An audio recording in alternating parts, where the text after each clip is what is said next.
All right, welcome back, everyone, to another episode of Wannabe Wednesdays.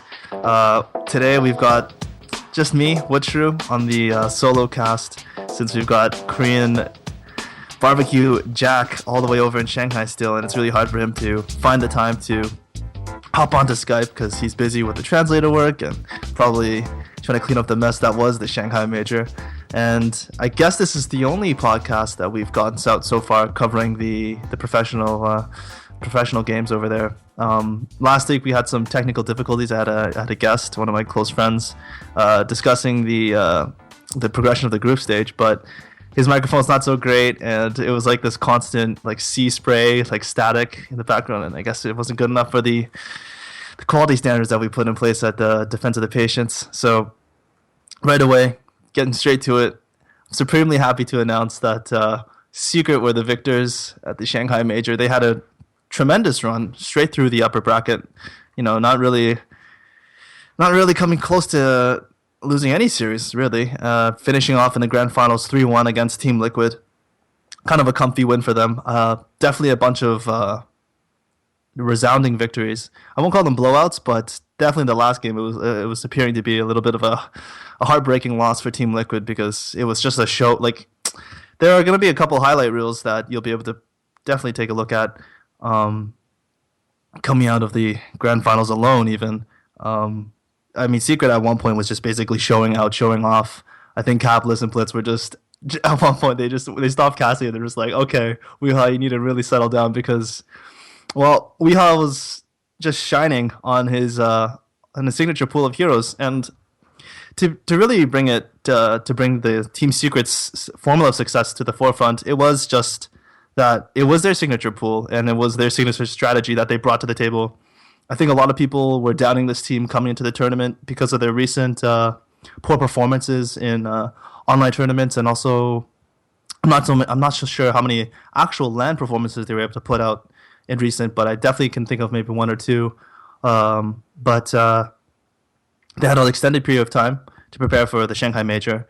I think in the late December, early January, they were doing a lot of travel internationally. They were over in China. They were in SEA, I think, Singapore at one point. They were doing, I think, a fan event in Singapore, and so there was not that much time for them to kind of be settled down in their home base. For Jackie Mao, that would be Internal Envy. That would be in Canada, and for a bunch of the team, they're all the way in like Western Europe. Puppy, I'm not so sure where he's staying right now, but Pilot Eye, and I think he's like has a Swedish background, and Misery. They're all spread out and kind of scattered, and so it takes quite a long time for them to kind of get back home, fight off the jet lag, and get some scrims in and get some good practice in. But going into the Shanghai Major, we knew that they had an extended period to prepare, and I think this tournament, one of the major storylines was preparation, and that it had a direct link to results, because Secret came in prepared, and to just put it bluntly, because it is kind of the elephant in the room, the Chinese teams did not. They had difficulties to prepare because it's understandable. They had the Chinese New Year, the Lunar New Year, very recently, I think late February. And, for the Chinese teams and for Chinese players, it's kind of like a Christmas holidays for them. They have a lot of time to see family, kind of gorge out on food, and not that much time probably to kind of get locked up when you have your relatives banging on their doors. They tell you to, log off of Dota and come say hi to everyone. I've been there before personally.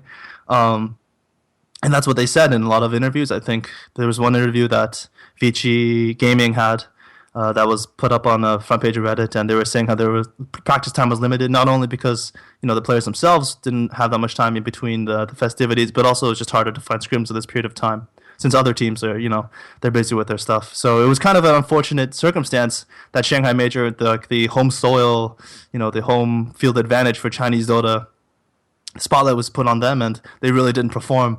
Only one team made it to the upper bracket of the playoffs coming out of the group stage, and that would be LGD Gaming. And they didn't take long at all to drop straight down to the losers bracket. I think they were actually 2-0'd by MVP Phoenix, if I'm not mistaken. So that really put a sour taste into, the Chinese fans' mouths to kick off the playoffs, and it didn't get improved from there. Not a single team not a single Chinese team in the lower bracket, which there were a couple teams. There was eHome, there was Vici Gaming, LGD joined in soon enough. They got dumped out real quick, took a seat, didn't even make it to the BO3 series in the lower bracket, just to give you guys an idea. So not a single Chinese team made it past the BO1s. Okay? So they were out before maybe like 2 days or 3 days to go. And that, I mean, that is like, it's kind of an embarrassment for a lot of Chinese fans, I can imagine. Like, I know that the community over there is very like very hard on their own teams and very hard on their own players, and it's kind of a cultural. I mean, like in terms of work ethic and how it's valued in that culture, it's very highly regarded in terms of player preparation, how the effort that players put forth, and it's a different dynamic over there because streaming is so lucrative, and it's just a really complex situation. I really hope that Jack is able to hop on and kind of shed some light on that, because he's had some time to probably interact with team managers and ask them about their current situation, because I'm really hoping he can provide us a first glimpse to that situation. But until then, we've got to have to hold it at that, because this was really just a showing out for Western Dota, and a really unexpected pair of Western teams finished out in the finals. We had Team Secret and Team Liquid. I don't think any analysts really anticipated these two guys to be in the grand finals. EG, they were the odd man out this time around. You probably at least maybe expected Secret EG, but EG this time they actually weren't able to finish their Cinderella run, their typical lower bracket roller coaster ride all the way to the finish, and Team Liquid 2-0'd them actually in the series leading into the grand finals. So that was actually, it was a very, very demonstrative win for Team Liquid. I mean, me and my friend FTK, we were just watching the stream, a couple other people in the Skype call, and it was just like, we couldn't really point to a single thing in the draft that was leading to Team Liquid like stomp, because that's usually where like these stomps are made from. It's usually a drafting error or a significant laning error, but it was just like Team Liquid was playing so phenomenally in terms of team fighting, in terms of their aggression in the laning stage. And I'll just cut straight to it. Liquid's success this tournament came from those foundations. They fought extremely well. They're very aggressive in terms of moving as five and accomplishing goals and objectives, be it towers, be it Roshan. And you can see it in their core picks, especially with the way they value Death Prophet, Invoker with his natural pushing ability. And they're a very team fight centric lineup.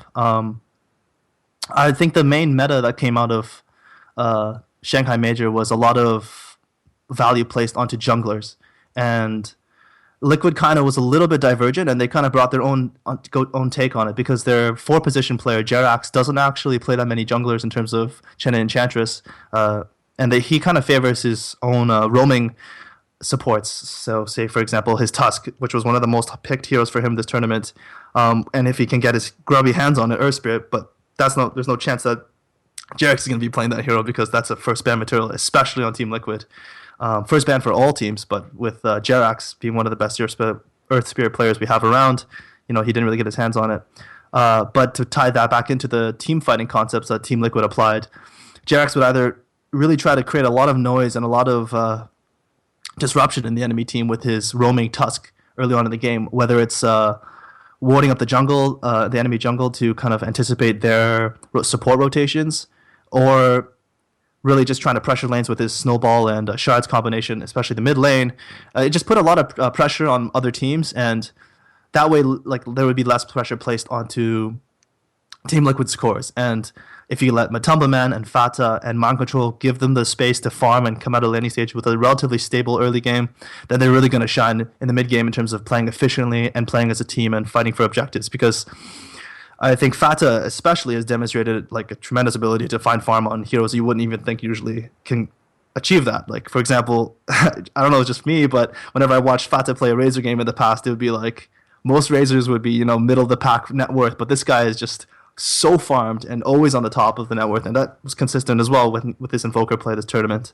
And I think the other half of the Jerax coin was his Phoenix support, which was a little bit kind of, it was definitely like a big switch in terms of the way they approached the game, because I felt like when Team Liquid would go with the roaming Jerax Tusk, then they would be a lot more aggressive in the laning stage, and it would continue the aggression into like a strong mid game. But they were also able to play kind of the passive farming, team fighting oriented lineups, especially with the Phoenix for Jerax, because you don't really require that much farm. You just really need levels in those games, and in those games, Jerax would be a lot more stable and stationary in the safe lane, finding his farm, and it would really come up to the major first team fight for Team Liquid to kind of assert their dominance. And there was a lot of big plays made by Jerax, a lot of big Phoenix eggs, and Team Liquid really just rose to the top. Definitely not something that we expected, but they were kind of like an underdog for a long time. It was the Alliance versus Team Liquid discussion coming into Frankfurt, and Alliance has shown that they definitely belong in the the tier 1 bracket of teams. But Team Liquid has rose in that little combination of teams to rose to the occasion as well. But I mean, the heroes of the day were Team Secret, and it's really hard to. I really want to explain it to you guys in like simple terms and try to just maybe it's just one player or another that really shone for his team. But for Team Secret, it was just a tremendous team effort. I think you could have shown up on any single day during the the LAN finals and gone on to front page of Reddit, and it could have been an appreciation thread for maybe it's Weeha's Invoker, or maybe it's Pilot Eyes Lion, or Eternal Envy's Rapier Plays. Maybe that's not an appreciation thread, but it's definitely like the spotlight's on him. And then if someone said to me, I think Team Secret's like this, the formula for the success came from Puppy, his captaining and his drafting, then he would, that's just as much of a valid argument as well. Because with Team Secret, it felt like they had just 5 players almost at the peak of their play right now. I don't think any of the players individually have played better, even though Secret had that tremendous run late last year. At Shanghai, it was crazy. It was an absolute showcase, and Secret really came into the tournament ready to dictate the meta. I felt. To give you guys a very clear example of this, I looked up the pick and ban rates for hero statistics between the group stage and the LAN finals, and there was a huge shift in terms of the first pick hero. In the group stage, Vengeful Spirit was picked and banned, picked 22 times. Okay. 22 times in the drafts. By the LAN finals, that hero dropped all the way down to 14. So from 22 to 14. Lion in the group stage went from 12 picks to 19 picks in the LAN finals. And Lion was the most picked hero in all drafts in the LAN finals. And I can pretty much tell you guys the reason behind this. It was Pilot Eye absolutely showing out on that hero. I mean, he kind of debuted his own signature build, which was like this Mana Boots first build, which is kind of unconventional. Typically, you see Tranquil Boots on Lion because the hero has natural, mana regen with his Mana Drain spell, and coupled with a Tranquil Boots passive HP regen, it's really easy to stay on the map as Lion. But he would kind of build the Mana Boots first, and then depending on how his farm was going, depending on how the game was going, he would either assume like kind of a 4th position farm priority or a 5th position, which is kind of like a hybrid. Just depending on how the kills were going, how his roaming was going, how his counter ganks were going. If he had farm, he would go like Mana Boots and straight into the Blink Dagger. If he didn't, he might hold on onto the Aether Lens and really see if late game he can scrounge up the gold for the the 2k gold for his Blink Dagger.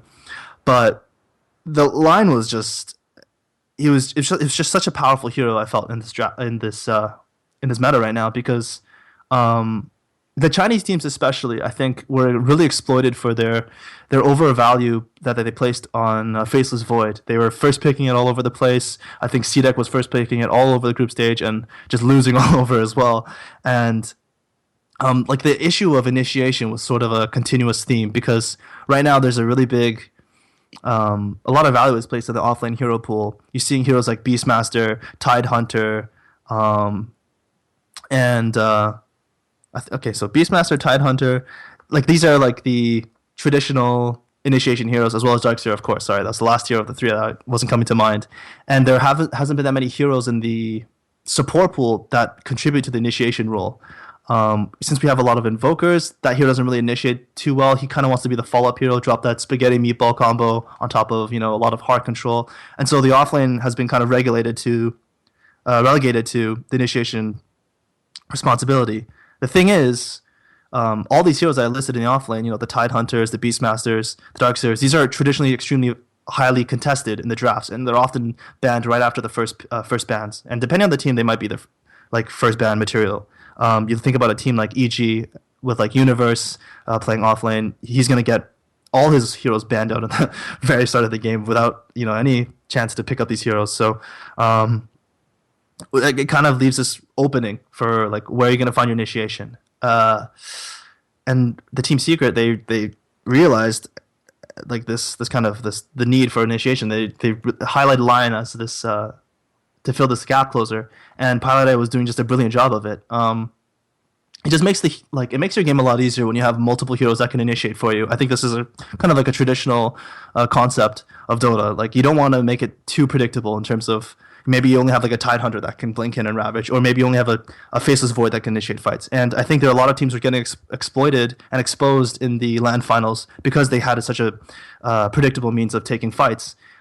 Maybe you don't have to take fights in a very dynamic manner in terms of like surprise initiations. Maybe you can just kind of team liquid it or alliance it and just go 5 and just take towers and just smash things with your lone druid bear. But it really showed that by the end of it, it did kind of come down to how you took fights and how you were able to set the terms, because Secret, they really brought such a greedy style to the tournament.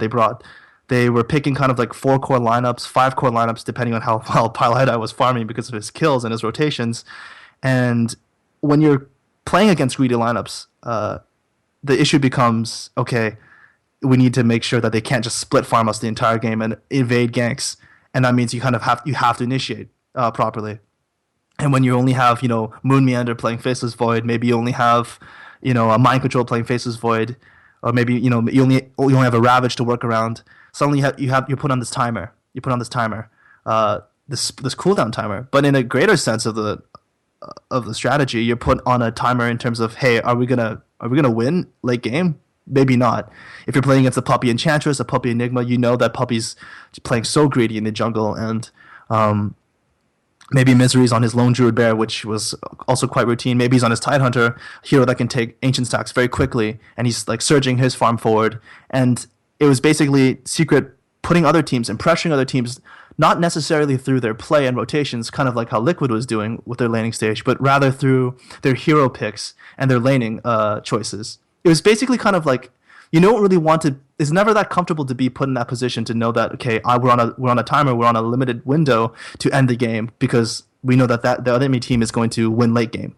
And when MV's picking heroes like Spectre, when he's picking heroes like, of course, his fabled Ember Spirit, then you know that those heroes are just going to completely shine in the late game with a couple rapiers, with a couple, crazy amount of farm, because a Secret kind of just came to the tournament. They said, okay, we're gonna outgreed everyone here, and you guys have to chase us around. We're gonna ban out a lot of these initiation heroes, and like I was saying in the group stage, when you're picking supports like Vengeful Spirit, okay, like Vengeful Spirit is not gonna run down and kind of grab any hero and like wrestle him down and initiate a fight for you. Yeah, he can swap, but that's a really initiation that favors like slow sieges, right? Maybe you surprise a hero and you pull him out. But if we were talking about running around and grabbing heroes and making sure we start fights, that hero just cannot perform in that way.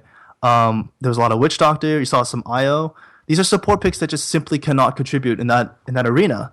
And just by virtue of how the meta has turned out for the other core positions, I felt that initiation was just a huge theme for the tournament. And like if teams were given the opportunity, they would take the junglers, the Chens, the Enchantresses. Again, very limited in those ways. These heroes excel in moving as a pack and taking objectives. And if Secret's just gonna push out lanes and like retreat in the jungle, dodge your smokes, then they're gonna have a formula for success. And you guys just have to go ahead and you guys have to watch the individual play by Weeha's Invoker and Pilot Eye's line. Those two players and those two hero combinations were just exceptional. Where else should I, what else should I list off? Poppy was, he was just innovating, kind of bringing back old stuff.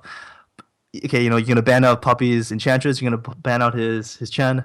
Okay, he's going to debut this weird, like, roaming China Doom playstyle with, he was buying, like, Buckler on Doom and roaming around with, like, Scorched Earth to kind of push up. Basically, like, the Poppy roaming Doom was like, okay, Secret probably played it like maybe 2 or 3 times in the last in the grand finals and the series beforehand.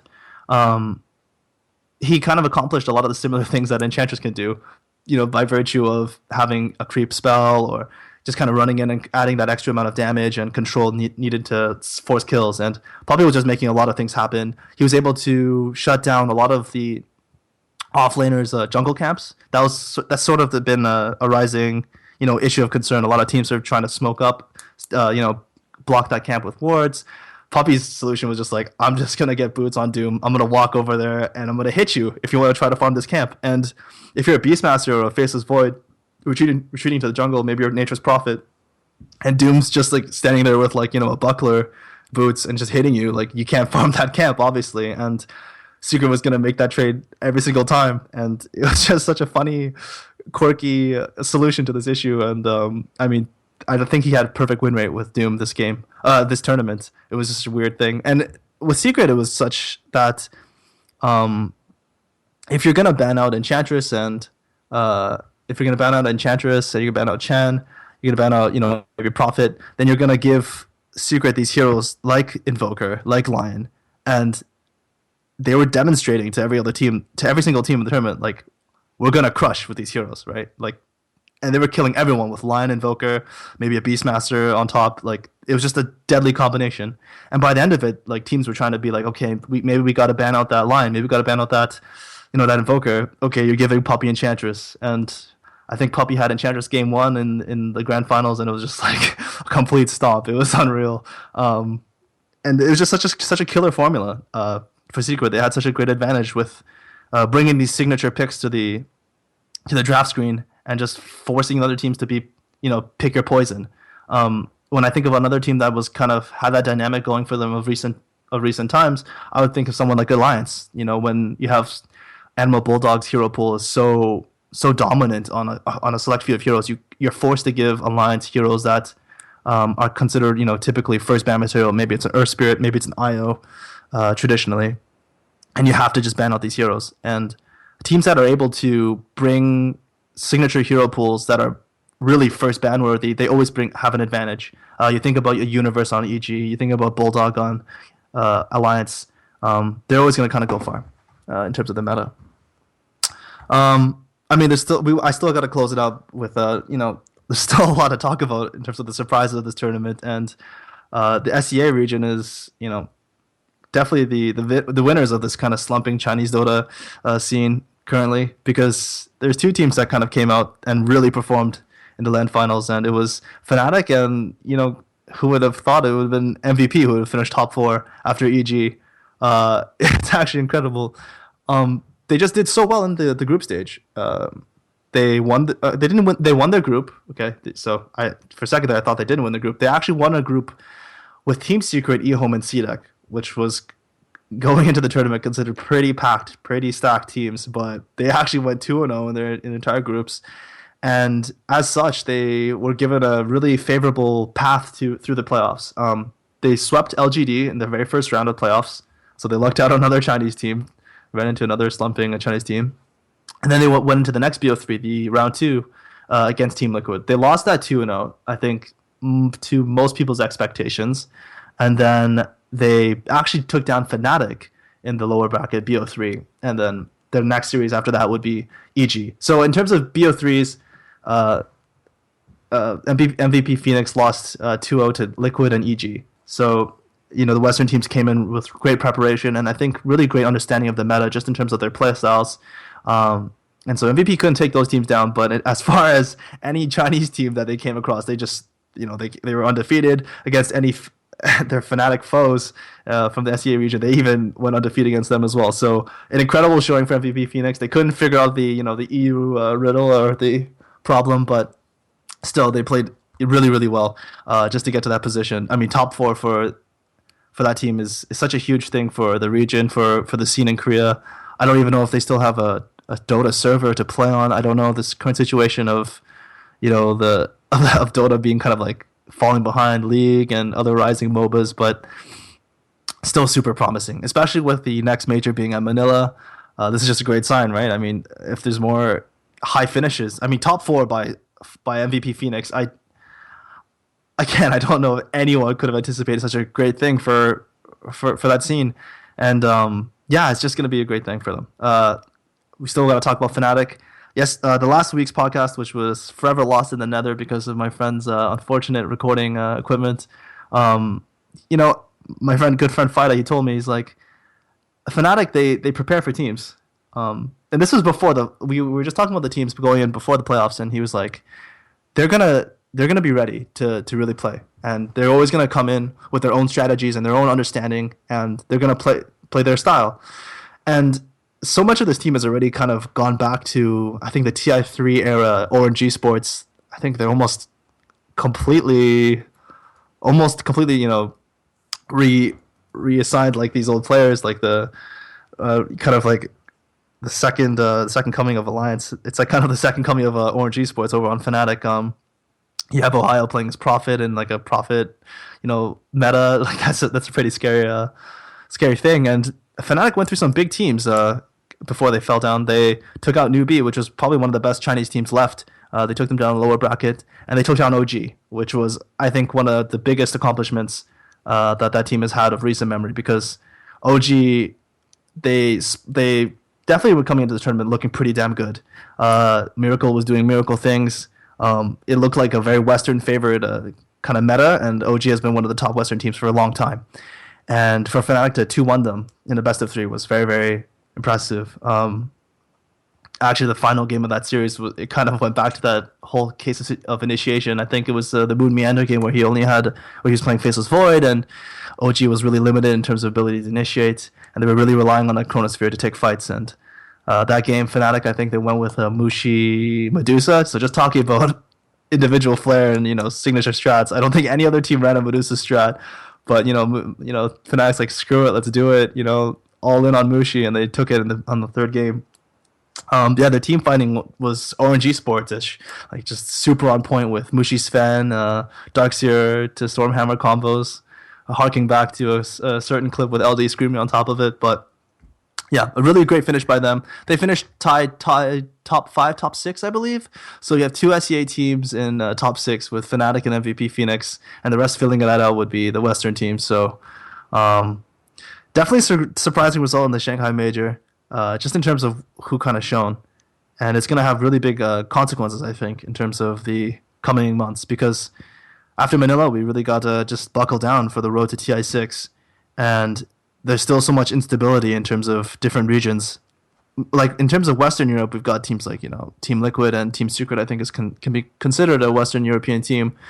They look pretty good. They look very comfortable right now. They had one of the strongest showings in recent memory.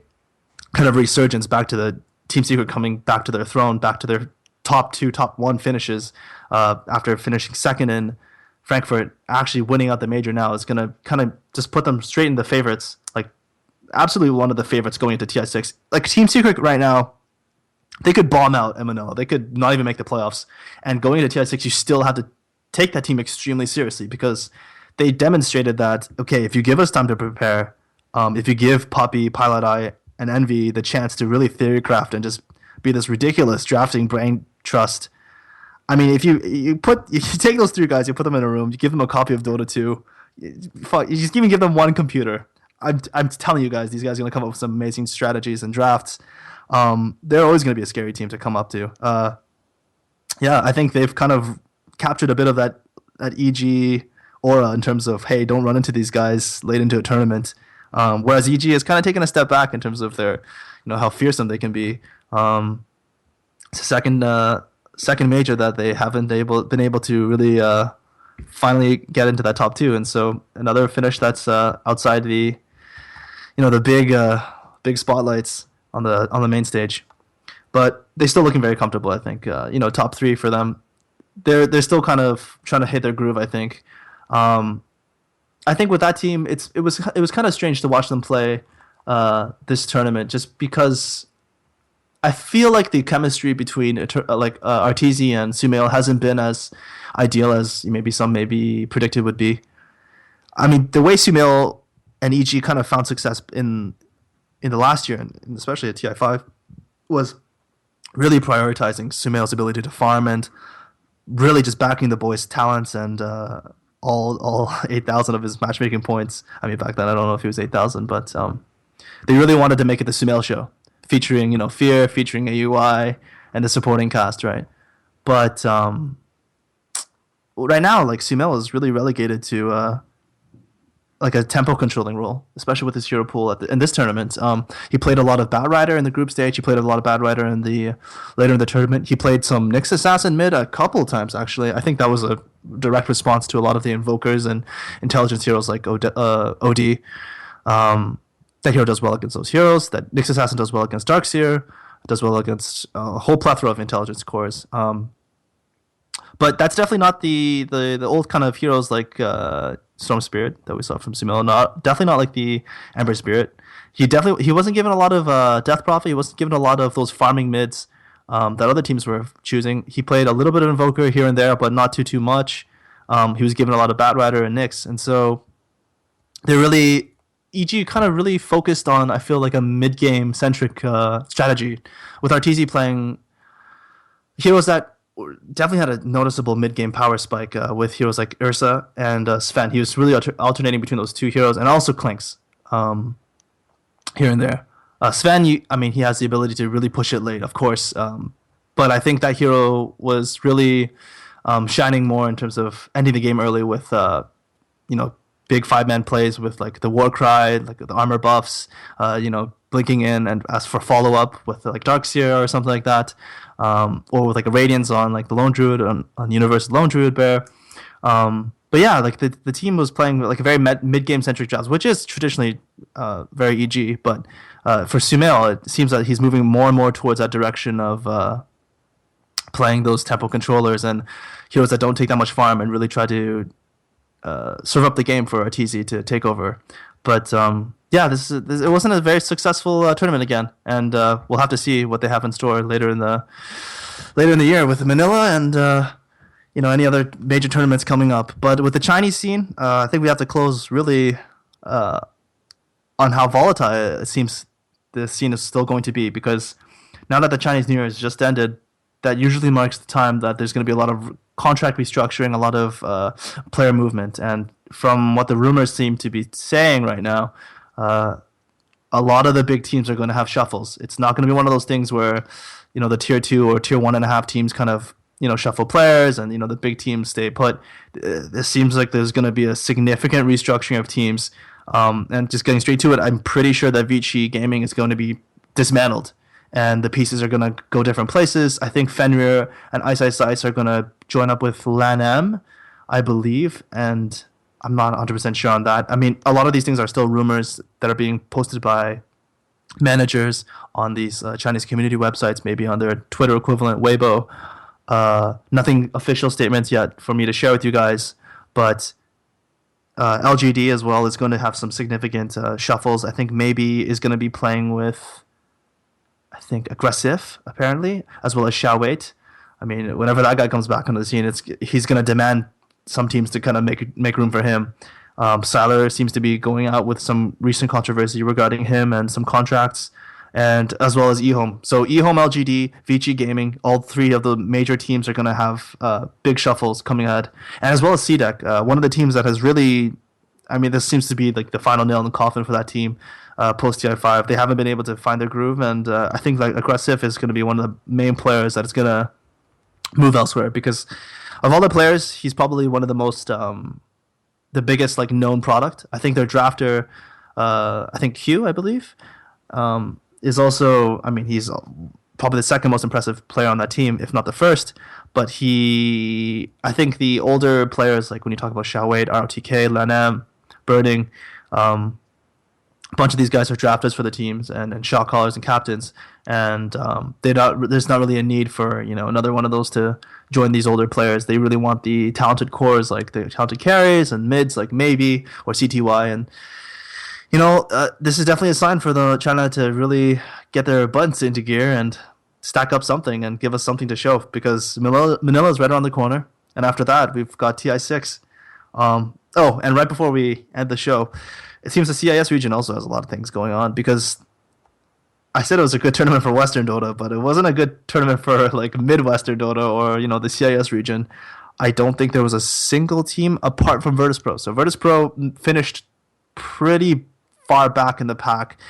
They ran into, let me see, they ran into OG in the lower bracket. They got 1-0'd in the BO1s, and that was it for them. They had a tough group with EG and Team Liquid and Complexity in it, and they went 1-2, and they lost their only playoff series, which was a best of one. So it was kind of like a short showing for them. Definitely had more in the tank, I bet. FNG probably had a couple more strategies he was saving, but it seems like there's a lot of reshuffle rumors going on right now with Empire at the forefront in the CIS region. We've got Funnick and Havost, possibly leaving the team. I think Team Spirit was the other CIS team that finished almost in the very dead last at Shanghai. That team is going to be restructuring. And with Na'Vi kind of in this constant flux of poaching and not really sure who's playing on that team, there's going to be a lot in store right now for us to discuss in terms of team composition in the coming months. So, until then, we still got a lot to talk about in the Shanghai Major in terms of just the event itself. We haven't talked about the fiasco and the scandals and the disaster that it was, the week that it was. And I'm sure that Jack will fill us in when he is able to hop on. So it's been a great time, guys. It was Woodshrew on the cast, on the pod this week. It was Wannabe Wednesdays, and that means that tomorrow, on Thursday, we've got the Theorycraft Thursday as usual, at the defenseofthepatients.com. Follow us on Twitter at @p_show, and hit me up on Woodshrew Dota at Woodshrew Dota if you guys have any input or any questions that you guys or anything interesting you want to comment on for any of these podcast episodes. It'd be great to have some discourse over there. So thanks for listening, and have a good one.